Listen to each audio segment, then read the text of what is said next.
இன்றைக்கு இந்த சத்தத்தை கேட்கிற உங்களை ஆண்டவர் தைரியப்படுத்துகிறார். இந்த காரியத்தை நினைச்சு உங்க மனசை விட்டுறாதீங்க. இந்த அவமானத்திற்காக உங்களுடைய மனசை விட்டுறாதீங்க. இந்த தோல்வியை நினைச்சு உங்க மனசை விட்டுறாதீங்க. கர்த்தராகிய ஆண்டவர் வாக்கு கொடுக்கிறார். ஆமேன். கர்த்தர் தோல்வி அடைந்த அந்த இடத்துல என் தலையை நிமிர பண்ணுவதற்கு கர்த்தர் வல்லவரா இருக்கிறார். நம்புறவங்க கரங்களை தட்டி கர்த்தரை மகிமைப்படுத்தலாம். ஹல்லேலூயா. ஆமென். ஆண்டவரே, நான் ஒரு நாளும் என்ன விட்டுற மாட்டேன்னா மனசை நான் விட்டுற மாட்டேன். தேவனுடைய பிள்ளை இல்லைன்னா ஒரு தலைவனாய் தலைவியாக மாற்றப்பட போற ஒரு தேவனுடைய பிள்ளைக்கு ரொம்ப அவசியமான ஒன்று என்ன அப்படின்னா இந்த மனசு அப்படின்றது ரொம்ப அவசியமான ஒன்று. அப்போ இந்த மனசை நம்ம நல்லா வச்சுக்கல, இந்த மனசுல ஒரு தேவனுடைய பிள்ளை சரியா இல்லை அப்படின்னு சொன்னா கண்டிப்பாக ஒரு வெற்றி உள்ள ஒரு தலைவனாய் தலைவியாக மாற முடியாது. அதான் சங்கீதக்காரன் தன்னுடைய ஆத்துமாவை பார்த்து தன்னுடைய மனசை பார்த்தா அடிக்கடி அவர் பேசுறார். என்ன பேசுறார் அப்படின்னா, என் ஆத்துமாவே நீ ஏன் கலங்குகிறாய், ஏன் எனக்குள் தியங்குகிறாய் அப்படின்னா என்னுடைய மனசு நல்லா இருக்கணும். நம்முடைய வாழ்க்கையில எதை வேணாலும் விட்டா திரும்ப நீங்க எடுத்துக்கலாம். நீங்க பணத்தை விட்டுட்டீங்க, திரும்ப பெற்றுக்கொள்ள முடியும். உங்களுடைய வீட்டை நீங்க விட்டுட்டீங்க, சரி பரவாயில்ல, அந்த வீட்டை கூட நம்ம திரும்ப எடுத்துக்க முடியும். ஆனா ஒரு தேவனுடைய பிள்ளை தன்னுடைய மனசை விட்டுட்டோன்னு வச்சுக்கோங்களேன், தன்னுடைய மனசை விட்டுட்டீங்க அப்படின்னு சொன்னா திரும்ப நம்மளால எதுவுமே பண்ண முடியாது. யாக்கோபை குறித்து வேதம் சொல்லுது, யோசேப்பு பீருண்டு போயிட்டான் அப்படின்னு சொன்ன உடனே அந்த மனுஷன் எதை விட்டுட்டார் அப்படின்னு சொன்னா தன்னுடைய மனசை விட்டுட்டாரு. பாருங்களேன், அவ்வளவுதான். இனி நான் உயிரோடு இருந்து என்ன பிரயோஜனம்? என்னுடைய பிள்ளையே இறந்து போனதுக்கு அப்புறம் நான் ஏன் உயிரோடு இருக்கிறேன்? அந்த மனசை அவர் விட்டதுனால அதற்கு பிறகு 17 ஆண்டுகள் ஒண்ணுமே செய்ய முடியாம வருத்தத்திலே அவருடைய நாட்கள் போயிருச்சு. அதனால ஆண்டவருடைய பிள்ளைகள் ரொம்ப கவனமா இருக்க வேண்டியது என்னன்னா, என்னுடைய மனசை நான் விட்டுறக்கூடாது. ஒரு கணவன் மேல ஒரு மனைவி மனசை விட்டுட்டாங்கன்னா திரும்ப அந்த இடத்துல அன்பை பார்க்க முடியாது. தன்னுடைய காரியத்தை யாருமே விரும்பல அப்படின்னு சொல்லி நம்ம மனசை விட்டுட்டோம் அப்படின்னு சொன்னா அந்த வெற்றியை அடைய முடியாது. அகித்தோப்பேல் தாவீதுக்கு ஒரு நல்ல ஆலோசனைக்காரனா இருந்தான். ஆனா என்ன அப்படின்னு சொன்னா, இப்போ தாவீதை விட்டுட்டு அப்சலோம், அவருடைய தாவீதினுடைய மகனாகிய அப்சலோமினிடத்துல போய் சேர்ந்துடுறான். நல்ல போஸ்டிங்ல இருந்தா. தாவீதினுடைய நாட்களிலே அகித்தோப்பேல் ஒரு கனத்துக்குரிய ஒரு மனுஷனா இருந்தான். அப்போ இவன் என்ன நினைச்சான் அப்படின்னு சொன்னா, அடுத்து என்னதான் இருந்தாலும் அப்சலோம் தான் ராஜாவாயிருவான் அப்படின்னு நினைச்சு ஒரு சின்ன கெஸ்ஸிங்ல தப்பாயிருச்சு. போய் அப்சலோம் இடத்துல சேர்ந்துட்டான். அப்சலோம் அவனுடைய ஆலோசனையை ரிஜெக்ட் பண்ண உடனே மனசை விட்டுட்டான். பாருங்களேன், மனசை விட்டா ஒன்றும் இல்லை, அந்த மனசை விட்ட உடனே அவ்வளோதான். அவனுக்கு என்ன தாட் வந்துச்சு அப்படின்னு சொன்னா, சரி பேசாம நம்ம சூசைட் பண்ணி செத்துறலாம் அப்படின்னு சொல்லி போய் தன்னுடைய வீட்டு காரியங்களை எல்லாம் ஒழுங்குபடுத்தி கொண்டு அவன் நாண்டு கொண்டு செத்தான் அப்படின்னு வேதம் சொல்லுது. இந்த சத்தத்தை கேட்கிற நீங்க ஒருவேளை யாராவது ஒருத்தர் எதன் விஷயமாகவும் நீங்க மனசை விட்டுருக்கீங்களா? நீங்க மனசை விட்டுறாதீங்க. அதனால ஒருவேளை கணவனார் உங்களை புரிந்து கொள்ளாத கணவனா இருக்கலாம். உங்களுடைய வீட்டில் உங்க பிள்ளைகள் ஒருவேளை புரிந்து கொள்ளாதவர்களா இருக்கலாம். நீங்க ஒருவேளை நான் மனசை விட்டுட்டேன் பாஸ்டர், மனசை விட்டுட்டேன் பாஸ்டர். ஆனா ஆண்டவர் சொல்லுகிறார், ஒரு தேவனுடைய பிள்ளை என்ன சூழ்நிலை வந்தாலும் தன்னுடைய மனசை மட்டும் என்ன பண்ணக்கூடாதுன்னா விட்டுறவே கூடாது. உங்க மனசை விட்டுறாதீங்க, உங்க மனசை விட்டுறாதீங்க. வேதம் சொல்லுகிறது, நிச்சயமாகவே முடிவு உண்டு, உன் நம்பிக்கை வீண் போகாது. நிச்சயமாகவே முடிவு உண்டு, உன் நம்பிக்கை வீண் போகாது. இல்லை நான் இவங்களுக்கு இதை செய்ய மாட்டேன், இதை என்ன பண்ண மாட்டேன், என்னதான் அவங்க நேசிக்கலையே, என்னதான் அவங்க விரும்பவே இல்லையே, நான் ஏன் இந்த மாதிரி எல்லாம் பண்ணணும் அப்படின்னு நம்ம நினைக்கவே முடியாது. என் கடைசி வரைக்கும் என்னுடைய மனசை எந்த விதத்திலும் நான் என்ன பண்ண மாட்டேன்னா தளரவிட போவது இல்லை எத்தனை பேர் ஆமோதிக்கிறீர்கள்? நம்முடைய ஆண்டவர் நமக்கு கற்றுக் கொடுக்கிற பாடமே என்ன அப்படின்னா, உன்னுடைய மனசை நீ என்ன பண்ணிடாதேன்னா, எவ்வளவு ரிஜெக்ஷன் வந்தாலும் உங்க மனசை நீங்க தளர விடாதீங்க. எவ்வளவு பேர் உங்களுடைய அன்பை புரியாம நடந்துகிட்டாலும் உங்க மனசை நீங்க தளர விடாதீங்க.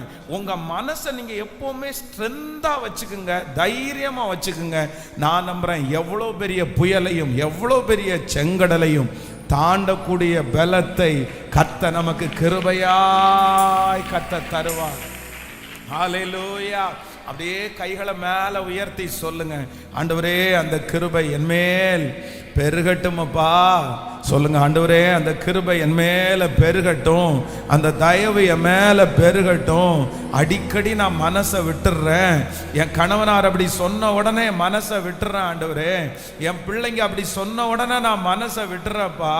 ஆனா இனி ஒரு நாளும் நான் மனசை விட்டுறவே கூடாது. இந்த காரியத்திற்காக நான் மனசை விட்டுறவே கூடாது அப்பா. சோர்ந்து போகாமல் மனசை விடாம தைரியமாய் முன்னேறக்கூடிய ஒரு பலனை கர்த்தர் இன்றைக்கு என்னுடைய தலையின் மேல் நீர் வைக்கிறதற்காக உமக்கு ஸ்தோத்திரம்பா, ஸ்தோத்திரம்பா. ஹல்லேலூயா. எத்தனை பேர் ஆமோதிக்கிறீர்கள்? எந்த சூழ்நிலை வேண்டும் என்றாலும் வரட்டும், எந்த சூழ்நிலை வேணாலும் வரட்டும். ஆனா உங்க மனசு என்ன அப்படின்னு சொன்னா, எப்பொழுதும் ரொம்ப ஸ்ட்ராங்கா நீங்க வைக்க கற்றுக்கொள்ள வேண்டும். வேதம் சொல்லுகிறது, துர்ச்செய்தியை கேட்கிறதுனால் நீதிமானுடைய இருதயம் பதறாது. நீதிமானுடைய இருதயம் கர்த்தரை நம்பி என்னவா இருக்குமாமா? திடனாயிருக்கும், திடனாயிருக்கும். யாராவது ஒருத்தர் நம்மளை விட்டு போயிட்டாங்க, இறந்து போயிட்டாங்க அப்படின்னா கூட நம்ம என்ன பண்ணக்கூடாதுன்னா, மனசை விட்டுறவே கூடாது. அதான் யவீரு என்கிற ஒரு மனுஷன் ஆண்டவருடைய சமூகத்தில் நின்ன உடனே தன்னுடைய பிள்ளை இறந்து போயிருச்சுன்ற செய்தியை கேட்ட உடனே அவனுடைய மனசை விட்டுட்டான். உடனே ஆண்டவர் திரும்பி பார்த்து என்ன சொல்றாரு அப்படின்னு சொன்னா, பயப்படாதே, நீ விசுவாசம் உள்ளவனாயிரு. பயப்படாதே அப்படின்னா இதுக்கு என்ன அர்த்தம் அப்படின்னு சொன்னா, மனசை தளர விட்டுறாதப்பா, மனசை தளர விட்டுறாதப்பா. உன்னுடைய குமாரத்தி மரித்து போனாள் என்று இவர் சொல்றாங்க. ஆனா இல்ல, உன்னுடைய குமாரத்தியை உயிரோடு எழுப்புகிறதற்கு கர்த்தர் வல்லவராயிருக்கிறார். இன்றைக்கு இந்த சத்தத்தை கேட்கிற உங்களை ஆண்டவர் தைரியப்படுத்துகிறார். இந்த காரியத்தை நினைச்சு உங்க மனசை விட்டுறாதீங்க. இந்த அவமானத்திற்காக உங்களுடைய மனசை விட்டுறாதீங்க. இந்த தோல்வியை நினைச்சு உங்க மனசை விட்டுறாதீங்க. கர்த்தராகிய ஆண்டவர் வாக்கு கொடுக்கிறார். ஆமேன். கர்த்தர் தோல்வி அடைந்த அந்த இடத்துல என் தலையை நிமிர பண்ணுவதற்கு கர்த்தர் வல்லவராயிருக்கிறார். நம்புறவங்க கரங்களை தட்டி கர்த்தரை மகிமைப்படுத்தலாம். ஹல்லேலூயா. ஆமென். ஆண்டவரே, நான் ஒரு நாளும் என்ன விட்டுற மாட்டேன்னா, மனசை நான் விட்டுற மாட்டேன். அப்படின்னா மனசை விடாதவங்க யார் அப்படின்னா, தற்கொலை எண்ணம் வராத, இதுவரைக்கும் மரணம் அடையணும், நான் தற்கொலை பண்ணிக்கணும் அப்படின்ற எண்ணம் உங்க மனசுல வரவே இல்லைன்னா, நான் நம்புறேன் அது ரொம்ப ஸ்ட்ராங்கான ஒரு இருதயம். சாவு, அந்த சாகணும், இந்த உலகத்தை விட்டு போகணும்னு மட்டும் நம்முடைய அந்த நினைப்பு வரவே கூடாது. என்ன வந்தாலும் என் மனசை கர்த்தர் என்ன பண்ணுகிறவர் என்றால், திடனாய் வைக்கிறதற்கு கர்த்தர் பலன் தருவார். நான் நம்புறேன் இந்த ஜெபத்திற்கு பிறகு உங்க மனசு என்ன ஆக போகுதுன்னா, ரொம்ப ஸ்ட்ராங்கா மாறப்போகுது, ஸ்ட்ராங்கா மாறப்போகுது. ஒரு தேவனுடைய பிள்ளையினுடைய மனசு ரொம்ப அவசியம், ரொம்ப அவசியம். நீங்க மனசை சரியா வச்சுக்கல, நீங்க மனசை விட்டுட்டீங்க, அவ்வளவுதான். நீங்க எதுவுமே பண்ண முடியாது, எதுவுமே பண்ண முடியாது. யூதாஸ் காரியத்திற்கு மன்னிப்பு கேட்டிருந்தா மன்னிப்பு ஆண்டவர் கொடுத்திருப்பாரு. ஆனா என்ன விட்டுட்டார் அப்படின்னா, பரிசுத்தத்தை மட்டும் விடல, எதையும் விட்டுட்டார் அப்படின்னா, தன்னுடைய மனசையே விட்டாச்சு, அவ்வளவுதான், போயிருச்சு. அதுக்கு மேல எடுக்க முடியாதுன்னு நினைச்சாரு. அதனாலதான் தோல்வி. அதனால நிச்சயமாகவே முடிவு உண்டு. உங்கள் நம்பிக்கை வீண் போகவே போகாது. அடி மேல அடி வந்தாலும், துன்பத்தின் மேல துன்பம் வந்தாலும், எவ்வளவு கஷ்டம் வந்தாலும், என்னை அழைத்தவர் உயிரோடு இருக்கிறார், என்னை அழைத்தவர் உயிரோடு இருக்கிறார். அதனால என்னுடைய மனதை நான் தளர விடுவதே இல்லை. ஹல்லேலூயா. தாவீதை குறித்து வேதத்தில் வாசிக்கும் போது அப்படிதான். அவருடைய மனசை வந்து விட்டணும்னா என்னைக்கோ விட்டுருக்கலாம். அவருடைய அந்த சூழ்நிலை வரும்போது அவருடைய மனசை விட்டுருக்கலாம். மனசை தைரியமா பாருங்க, அவரே தட்டி கொடுக்கிறாரு. ஸ்ட்ராங்கா இருப்பா, தைரியமா இருப்பா, சரிப்பா, கவலைப்படாதப்பா, எல்லா சூழ்நிலையும் மாறும்பா, எல்லா அவமானம் ஒரு நாள் மாறும்பா. கிட்டத்தட்ட ஒரு 40 ஆண்டுகள்ல பாதி நாட்களை வந்து சவுல் வந்து துரத்திட்டே வந்தாலும், எவ்வளவு துரத்தப்பட்டாலும் தன்னுடைய மனசு அவர் விடாததுனால மறுபடியும் அந்த ராஜ்ய பாரத்தில் கர்த்தர் அவரை கிருபையாய் அமர பண்ணினார். ஹல்லேலூயா. இந்த பலத்தை எத்தனை பேர் கேட்க போறீங்க? ஆண்டவரிடத்துல எத்தனை பேர் கேட்க போறீங்க? ஆண்டவரே, எனக்கு ஒரு நல்ல ஒரு ஸ்ட்ராங்கான மனசை கர்த்தர் தாங்கப்பா. என் இருதயத்தை யாரும் உடைக்க முடியாது, என் மனசை யாரும் உடைக்க முடியாது. சொல்லுங்க, அறிக்கை செய்து உங்க மனசை யாரும் உடைக்க கூடாது. எத்தனை பிரச்சனை வந்தாலும் என் மனசை நான் தளர விட மாட்டேன். எத்தனை சூழ்நிலைகள் வந்தாலும் நான் மனசை தளர விட போவது இல்லை.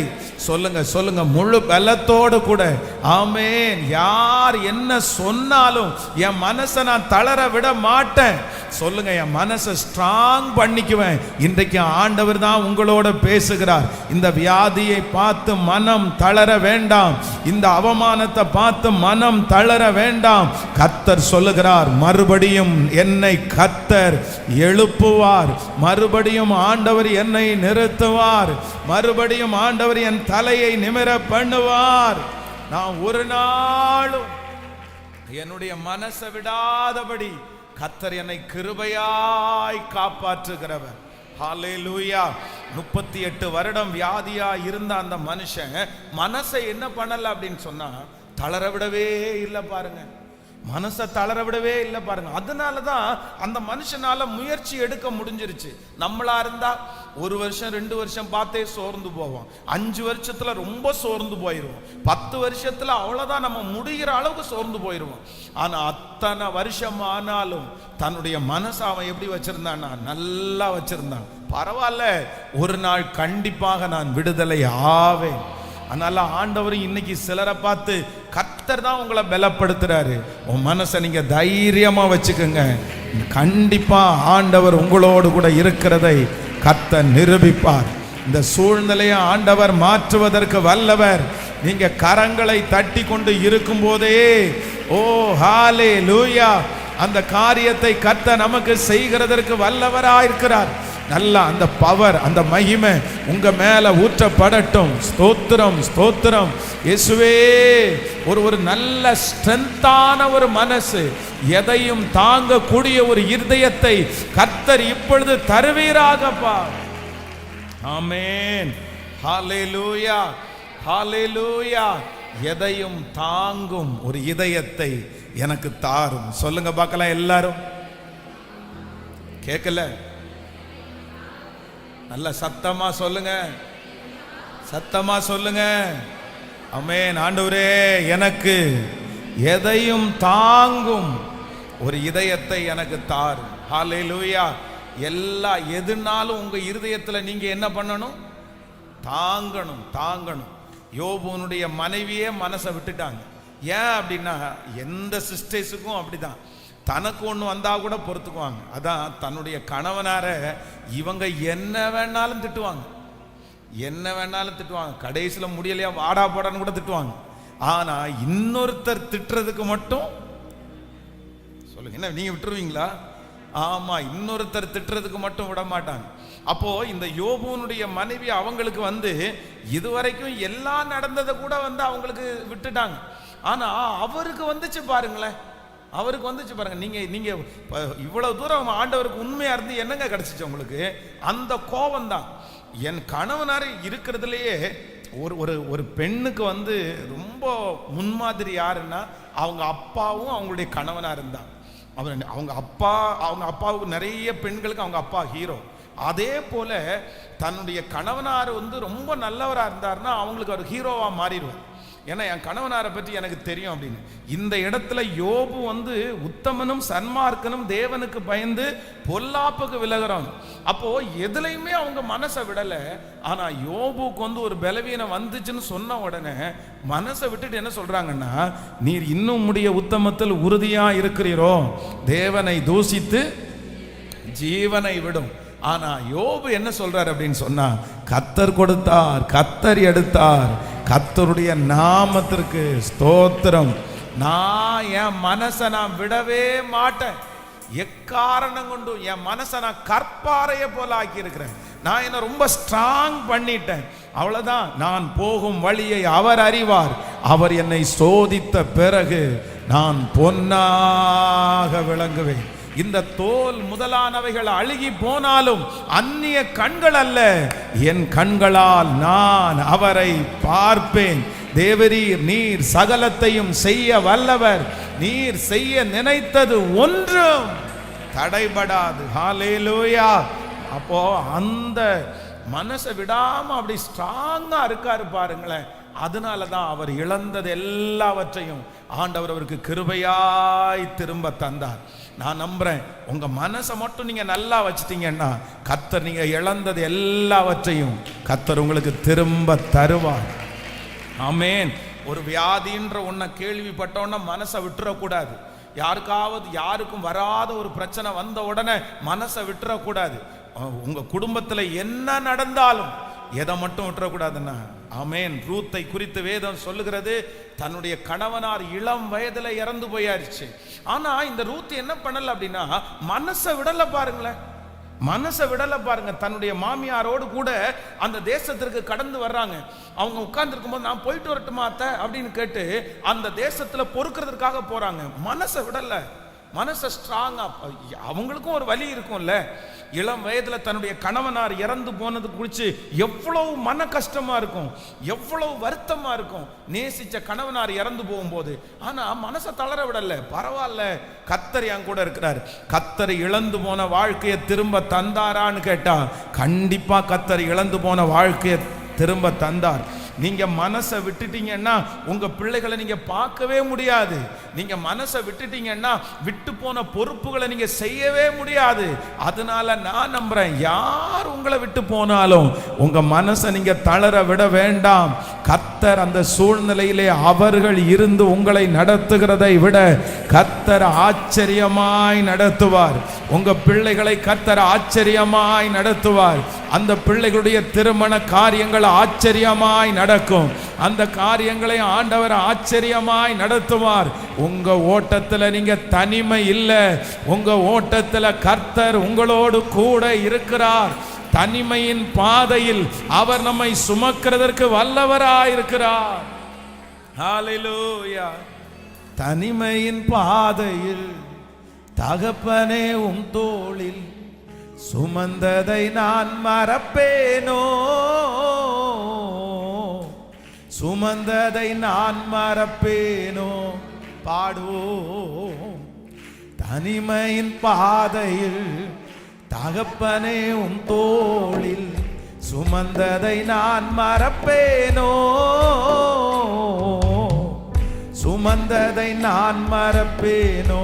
இப்ப சொல்லு, எத்தனை அன்பு என் மேல், எத்தனை பாசம் என் மேல், எத்தனை அன்பு என் மேல், எத்தனை பாசம் என் மேல்.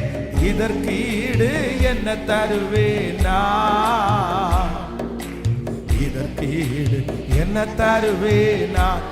கரங்களை தட்டி சொல்லுவோம். இதற்கீடு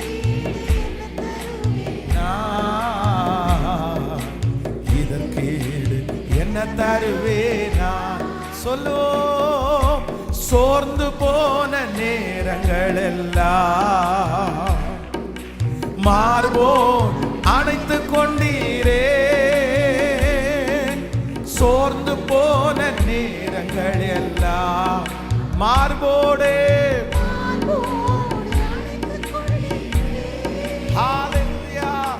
கண்ணீரை கணக்கில் வைத்தீரே. ஆறுதல் எனக்கு தந்தீரே. கண்ணீரை கண்ணீரை கணக்கில் வைத்தீரே, ஆறுதல் எனக்கு தந்தீரே. கைகளை மேல தட்டி எத்தனை அன்பு என்மேல், எத்தனை பாசம் என்மேல், எத்தனை அன்பு என்மேல், எத்தனை பாசம் என்மேல், இதற்கீடு என்ன தருவேனா, இதற்கீடு என்ன தருவேனா, சொல்லுவோம். இதற்கீடு என்ன தருவேனா,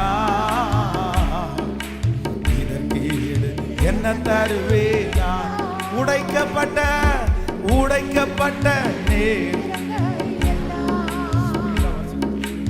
அடைக்கலம் எனக்கு தந்தீரே, உடைக்கப்பட்ட நேரங்கள் அப்பா எனக்கு தந்தீரே. தடுமாறும் வேளையில் எல்லாம் தகப்பனை போல் சுமந்து சென்றீரே, சொல்லோ. தடுமாறும் வேளையில் எல்லாம் தகப்பனை போல் சுமந்து சென்றி, இப்போ கைகளை மேல தட்டி எத்தனை அன்பு என்மேல், எத்தனை அன்பு என்மேல், எத்தனை பாசம் என்மேல், இதற்கீடு என்ன தருவேனா, இதற்கீடு என்ன தருவேனா. அப்பா இதற்கீடு, இதற்கீடு என்ன தருவேனா. ஹல்லேலூயா, ஆமென்.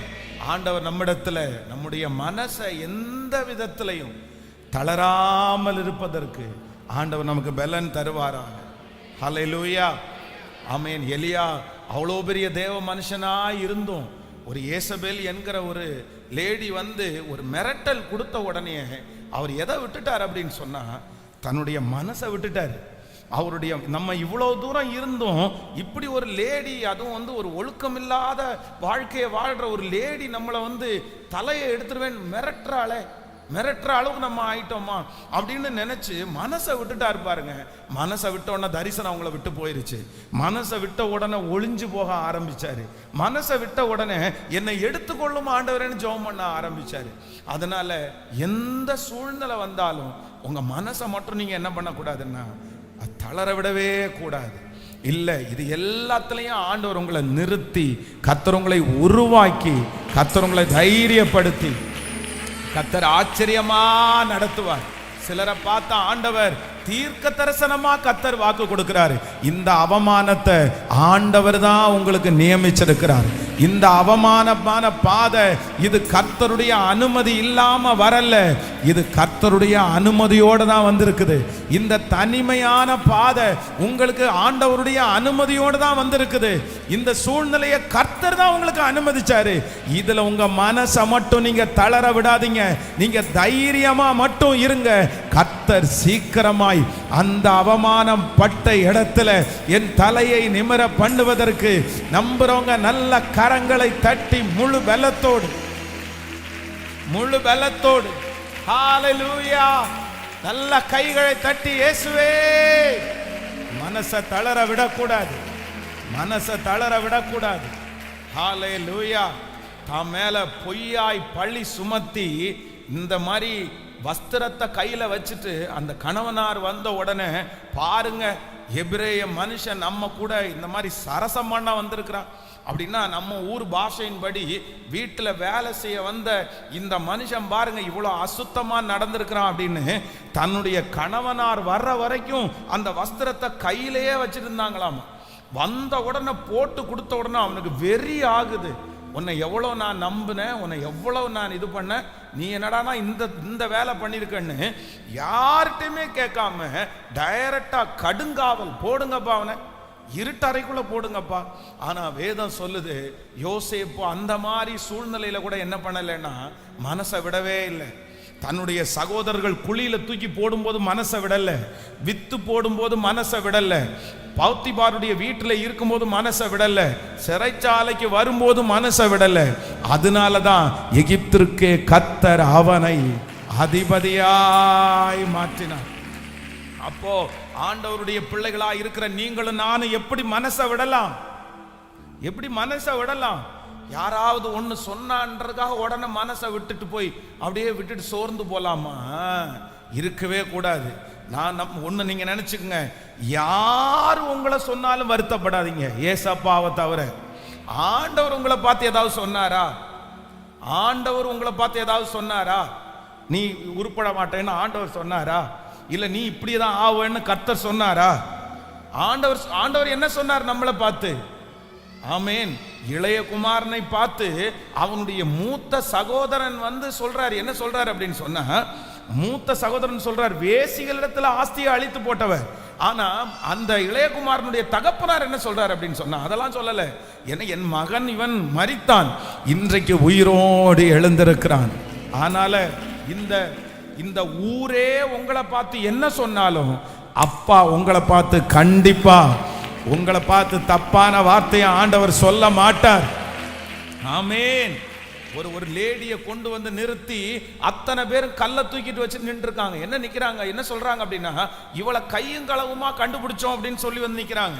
ஆனா எல்லாரும் அந்தந்த வார்த்தையை கேட்டு திட்டுறாங்க, என்னென்னமோ சொல்றாங்க. ஆனா ஆண்டவர் வந்து அவங்கள பார்த்து என்ன சொன்னார் அப்படின்னு சொன்னா, யாருமே உன் மேல வந்து கல்லெறியலையா, சரி நீ போ, இனி பாவம் செய்யாது. ஆமே. அதனால ஊர்ல இருக்கிற யார் என்ன சொன்னாலும் அதுக்காக நீங்க மனசை விட்டுறாதீங்க. நீ அந்த மாதிரி, நீ இந்த மாதிரி மோசம், இந்த மாதிரி பொண்ணு, இந்த மாதிரி பையன், நீ வந்ததுனால தான் இப்படி ஆயிருச்சு, கணவனாரே அப்படி சொன்னா கூட வருத்தப்படாதீங்க.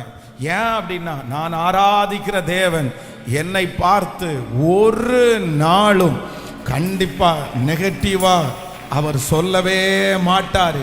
என்னுடைய வழிகள் அவருக்கு பிரியமா இருக்குமானால் கண்டிப்பா என்னை பற்றி ஒரு நாளும் தவறாய் அவர் சொல்லுகிற தேவன் அல்ல. ஹல்லேலூயா.